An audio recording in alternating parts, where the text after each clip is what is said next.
бүгүн эркектин үйлөнүүсү, башкача айтканда колукталуусу. Бишимбек Бекешев переводил популярные темы в 90-е и прославился своей авторской программой «Кулумтуру Хордосу» на КТР. Он озвучивал проблемы и обучал людей ценностям, традициям и истории.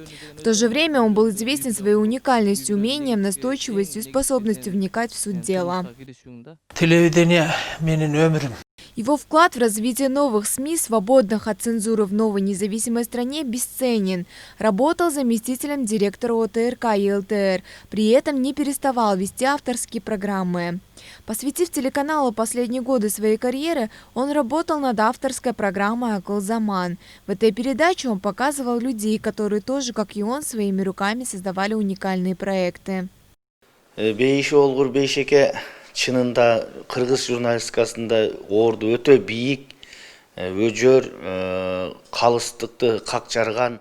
Он был отличным журналистом, профессионалом своего дела. Говоря открыто, журналисты потеряли великого человека. Я с ним работал более 15 лет. В первый раз вместе работали на телерадиокомпании ЛТР. Он был моим заместителем, помогал мне. После того, как открылась Нью ТВ, он захотел здесь поработать.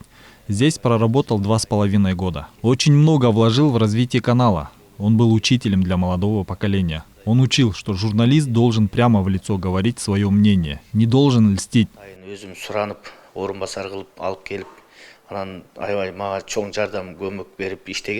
Коллеги помнят его как основателя журналистики про фермеров. Им восхищались за его трудолюбие, знания и умения.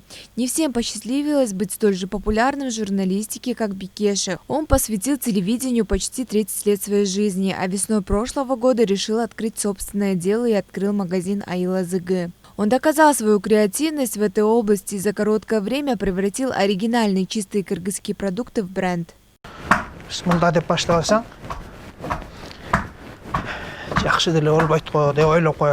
Труд видного деятеля кыргызской журналистики получил признание только в прошлом году, а в начале года ему было присвоено почетное звание «Заслуженный работник культуры Кыргызской Республики». Соотечественники известного журналиста помнят его как героя, как и его дедушки Балбая, но он был добрым, трудолюбивым и уважаемым, и был в первых рядах тех, кто его олицетворял. Кыргыздын күрө тамырын билген, салтын, наркын, тархын. Человек, который очень хорошо знал традиции и обычаи кыргызского народа. Человек, не знающий традиции, обычаи и историю своего народа, плохо. Он был человечным, простым. Я много замечал, когда была хорошая новость, он мог заплакать от радости. Его польза даже больше, чем польза продавца. Мы не смогли оценить его по достоинству. Адамгерчилиги жагынан өтө бир мындай бир күйүмдүү, анан ушунчалык бир жөнөкөй болчу. Бишимбек Бекешев умер от сердечного приступа 27 декабря в возрасте 61 года. Похоронят его 29 декабря в родном селе Балбай Тюбского района Иссыкульской области. Айжан Аманова, Калыс Акибаев, Нью ТВ.